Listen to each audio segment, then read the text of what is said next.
Welcome back to another video. Just wrapping this up for a client for Valentine's Day. Custom puzzle piece with names, kind of cute. I've spent better part of a couple weeks fighting after I lit my table saw on fire with what to do and what to replace it with. So we now have the big bad 32.5-inch cut DeWalt job site table saw. This thing is pretty spectacular. Let me know if you want me to make a video on it. If not, I'm just going to enjoy every minute of cutting with it. Welcome to the wood shop. Welcome to my little slice of heaven, and welcome to where I've been putting together my own little business and ideas and having a grand old time. Point in case. Client asked for this to be made.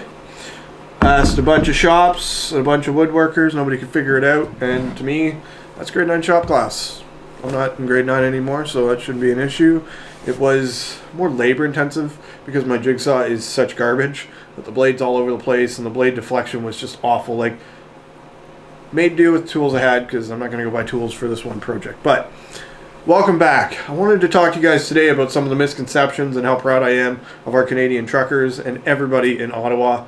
The government seems to have villainized and victim blamed the people in Ottawa for what they're doing, which I find absolutely ridiculous. If I could afford to be there and I had time to go do it, I would be there wholeheartedly, supporting what's been 2 years of utter chaos. I'm sure the news and wherever you live is painting Canada as this like great place, but when you live here and you understand the political side of things and how we are treated as a society, it's pretty ridiculous. So they have now issued martial law or whatever, a state of emergency for Ottawa because the people aren't leaving. I mean, we've been in a state of emergency for years, but they just now seem to think it's our fault.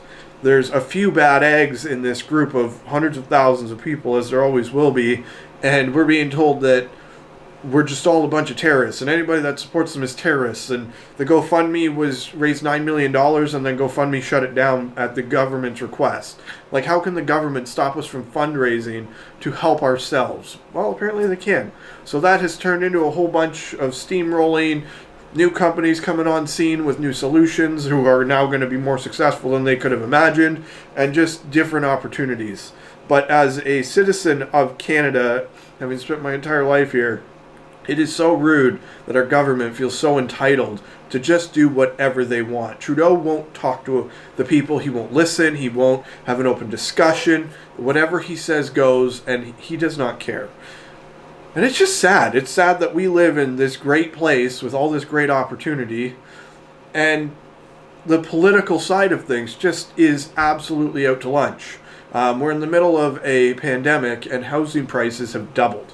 So the average house in my neck of the woods here in Little Canada is anywhere between $800,000 and $1 million. I'm talking like 1,200 square foot detached house on a quarter acre with no garage that needs all the work done to it.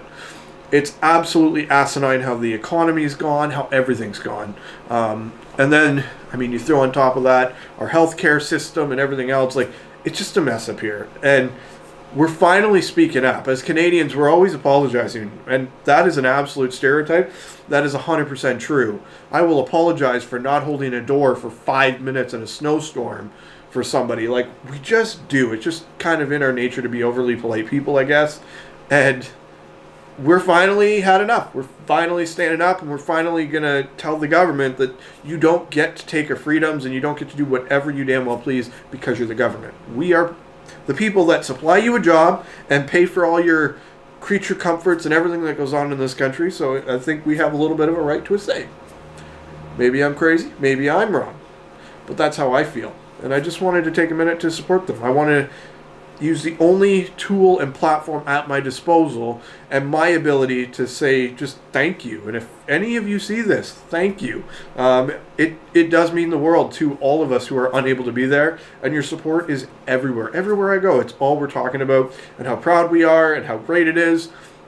You watch the mainstream news, CBC, Canadian Broadcast Company Corporation, whatever it is funded by the Canadian government. You watch them.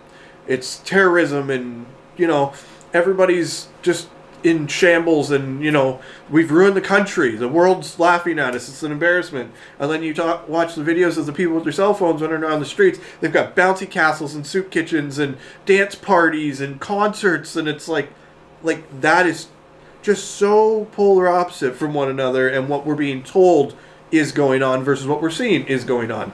I was very much raised, believe none of what you hear and half of what you see. Well, the half I see that is very Canadian of us is the part I'm going to go with, because quite frankly, if I was there, I'd be partaking in the bouncy castle.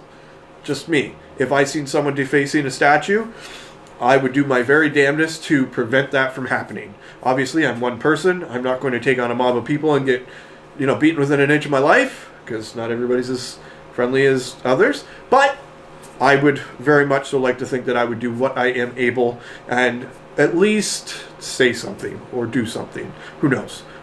Easy talk when I'm at home in the safety of my garage and the comfort of, I think it's probably minus 5 or 6 Celsius in here. It's actually quite warm. For us Canadians, this is quite lovely. But my country has allotted me great opportunity. It's allotted me the opportunity to at least learn my faults, correct things, build, grow, make videos for you guys. I mean, for some of you that know, I spent my whole childhood, 12 years in the hospital, weeks in a coma, all this stuff. I've probably cost my government $10 to $15 million in medical bills that we never got a bill for, which is pretty great. Unfortunately, that didn't go as positively long term because my doctor fired me as a patient because I was unwilling to take experimental medication. I got into some natural stuff, and I started getting better, and he didn't want any part of it. So he just said, get out of my life. I don't want to see you, don't want to talk to you, don't want to know how you turn out. So here I am. I did look him up recently. It turns out he won a bunch of Citizen of the Country awards and a whole bunch of stuff, which I think is a little baloney, but they're going to... My voice isn't that important, I guess, to him. And I'm very happy with who I've grown up to be because of the efforts of my dad, the efforts of my siblings, myself, my friends, my opportunities I've allotted myself, the opportunities that have been presented to me. And this is the greatest country. This is where anything can happen and anybody can be anything. And you can still get in a car accident, have a kid, break your leg, be terminally ill, go to the hospital, get some of the best healthcare in the world, and still not go home with, a mortgage on said trip. So, I mean, you got to take the good for the bad, I guess. And I'm still just so proud. I'm so proud that we finally stood up and we're not just kicking the can around every single town in the whole country anymore, but we're rallying in one spot. And the farmers in Toronto and the border of Manitoba and everything going on in this country is just spectacular. Super proud. Proudest I've probably been of myself as a Canadian, and the proudest I've been to announce that I am a Canadian. I'm a part of this as much as I can be, and I support as much as I can. This is what we're doing. So, just want to take a minute. I want to say thank you. I want to say I hope everybody's doing well. Pandemic sounds like it might be coming to an end. I'm double vaxxed. I've had COVID a few times, and I'm still here kicking. So, pandemic can't kill me despite not having an immune system.